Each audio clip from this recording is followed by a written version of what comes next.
Bismillahirrahmanirrahim. Dear students, Assalamu alaikum. I am Waqar Ahmad and today I am making a video lecture on the chromosome structure. The chromosome structure, it consists of the protein components and the DNA. The protein components it are present in the chromosome, so it consists of the histone and non-histone proteins. The histone and the non-histone proteins. So first we will describe about the histone proteins.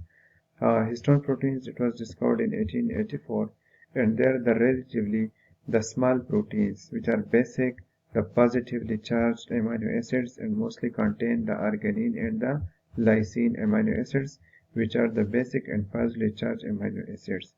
Now these amino acids, it enables them to bind to neutralize the negatively charged DNA throughout the chromatin. They are also important. These histone proteins are also important for the regulation of genes, and histones it make up half of all chromatin protein by weight. The histone proteins, they are classified into 5 types of molecules, which are known as the H1, H2A, H2B, H3, and H4. The 4 histone proteins, H2A, H2B, H3, and H4, it form the core of the DNA packaging unit that is called the nucleosome, and so it is called the core histones. So these 4 proteins are known as the core histones. The primary structure of histones, it have been highly conserved. Highly conserved means that they remain unchanged during the evolution. The histone, for example, the histone H4 of calf and pea plant have only 2 amino acids differences in a protein of 102 residues. So it plays a vital role in the formation of the chromatin structure. The core histones are 11 to 15 kilodaltons by weight. For example, if you're talking about these core histones, so their molecular weight will be 11 to 15 kilodaltons. Now the histone H1, it is the least rigidly conserved histone protein. It is less conserved. For example, as we say that the core histones are the more conserved protein, so the H1 is the least rigidly conserved histone protein. It contains 210 to 220 amino acids. H1 is present only once per 200 base pairs of DNA. H1 is not part of the nucleosome core particle. It binds to the linker DNA and is referred to as linker histone. As the other 4 are called the core histone, so H1 is called linker histone. Histone H1 is slightly larger than the core histone. For example, it is 21 kilodalton. So this is the structure. You can see here that these are the core histone, the H2A, the H2B, the H3, and H4. So these are the core histone which wrap the DNA. So the DNA, the 2 turns of DNA are present around the histone. This is the 1 turn, and this is the another turn, and this is the linker DNA. This is also the linker DNA, and this is the H1 protein which is present outside the core protein. So this is the linker histone.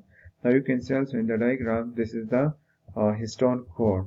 This is the H2A, H2B, H3, and H4. So the histone proteins, they are present in octamer form. Octamer form means that H2A are present twice. H2A, H2A, H2B, H2B. So they are present twice. So it forms the octamer. The 8 histone protein form the core histone, are actually there 8 in numbers.